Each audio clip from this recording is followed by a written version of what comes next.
Ce qui a été le plus dur sur ces 18 années, Je voyais mon père partir de la maison. il ne faut pas avoir de regrets, il faut vivre sa vie pleinement. Dans nos yeux, c'est juste voir des héros, quoi. Je ne vais pas dire à ce métier, c'est même pas un métier, c'est un engagement, une vocation.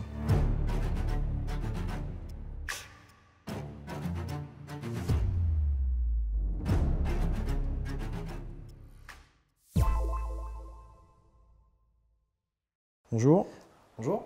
Richard, 51 ans, pompier industriel dans les Pyrénées-Atlantiques, pompier volontaire également, ancien pompier de Paris de 1995 à 2013. Bonjour, moi c'est Lilian, j'ai 23 ans. Je viens de Pau, dans le sud-ouest. Je suis à la caserne de Saint-Honoré depuis maintenant 4 ans. Et je suis également pompier volontaire dans ma campagne. En 1995, on devait faire le service militaire, qui est encore de rigueur. J'ai fait mes 3 jours de service. On voulait m'affecter au sous-officier, j'ai refusé parce que je voulais faire partie de la BSPP, faire cette expérience, qui devait durer 10 mois, et elle a duré 18 ans. Moi je dirais que c'est une vocation que mon père m'a inculquée. Il était lui-même pompier de Paris. J'étais logé en caserne quand j'étais petit. Donc forcément, je les voyais partir en intervention, je les voyais faire sport. Je voyais mon père partir de la maison pour prendre le train et aller travailler. Et puis étant plus jeune, j'ai été jeune sapeur-pompier.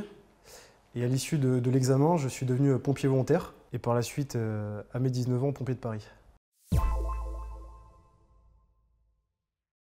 Il y en a énormément des traditions et des valeurs qui n'ont pas changé, comme par exemple la planche à rétablissement qu'on fait le matin, l'appel des morts au feu le lundi matin pour le devoir des mémoires. Des valeurs fortes, oui. Moi personnellement, en 2011, j'ai eu l'occasion d'être présent pour fêter le bicentenaire de la brigade. Et loin de moi l'idée, 14 ans après, de refaire une petite interview pour ce nouvel anniversaire. J'en suis fier. Et voilà, c'est un exemple de valeur encore actuelle à la brigade, et pourvu que ça dure. C'était le 14 septembre 2002. La caserne de Champéret est partie sur un feu de chambre de bonne à Neuilly-sur-Seine. Et 5 de nos camarades sont morts au feu. De là sont parties toutes les manœuvres un petit peu plus cadrées, je dirais, que vous avez pu bénéficier après par la suite, notamment les phénomènes thermiques, que nous on ne connaissait pas à l'époque. Je dirais que le plus dur pour moi, c'est de quitter mes proches, ma campagne. Je fais à peu près 8 heures de trajet par semaine pour rentrer chez moi. Et au quotidien, je pense qu'il faut réussir à trouver un juste équilibre entre la vie professionnelle et la vie civile, ce qui n'est pas totalement évident, mais j'y trouve quand même un grand plaisir à venir travailler. Je partage un petit peu l'idée également.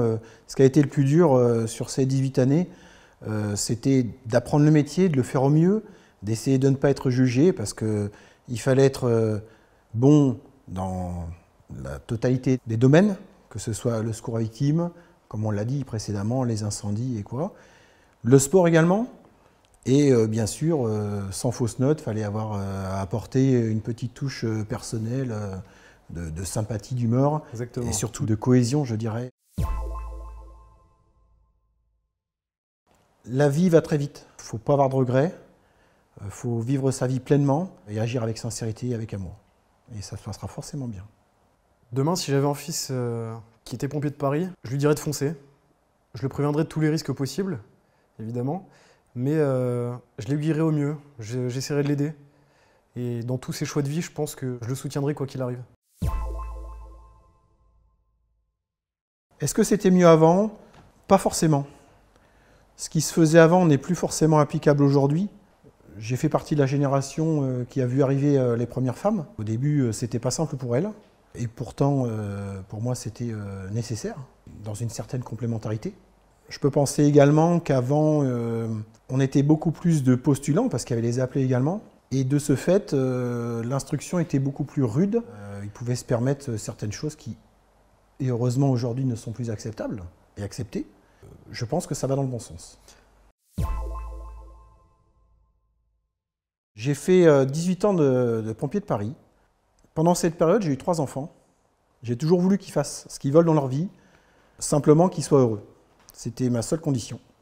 Parmi eux, Lilian, qui a choisi de prendre la même voie, ça fait quelques années maintenant, et j'en suis très fier. Moi, je suis fier de mon père, donc de toi, papa. Tu as su m'épauler durant toutes ces années. Tu m'as aidé à devenir pompier. Et par la suite, c'est toi qui m'as remis mon casque de pompier de Paris. Ça a été un moment très émouvant. Villeneuve-Saint-Georges. Villeneuve-Saint-Georges, ouais. Mon rêve d'enfant, d'être pompier, il a duré 18 ans. Et je pense qu'à travers ces quelques années, tu as dû percevoir ça. Et je pense que ça a dû être une des clés qui t'a fait accéder, je ne vais pas dire à ce métier, c'est même pas un métier, c'est un engagement, une vocation. Je pense que c'est une vocation. Je pense que c'est pas anodin pour moi d'avoir choisi ce métier, de vous avoir vu partir en intervention, de vous avoir vu dérouler tous ces tuyaux. Dans nos yeux, c'est juste voir des héros, quoi. Je pense aussi à ma femme, qui toutes ces années était dans l'ombre de mes horaires un petit peu décalés et qui, pendant ce temps-là, s'occupait de l'éducation des enfants, dont toi. On peut aussi avoir une belle pensée pour elle.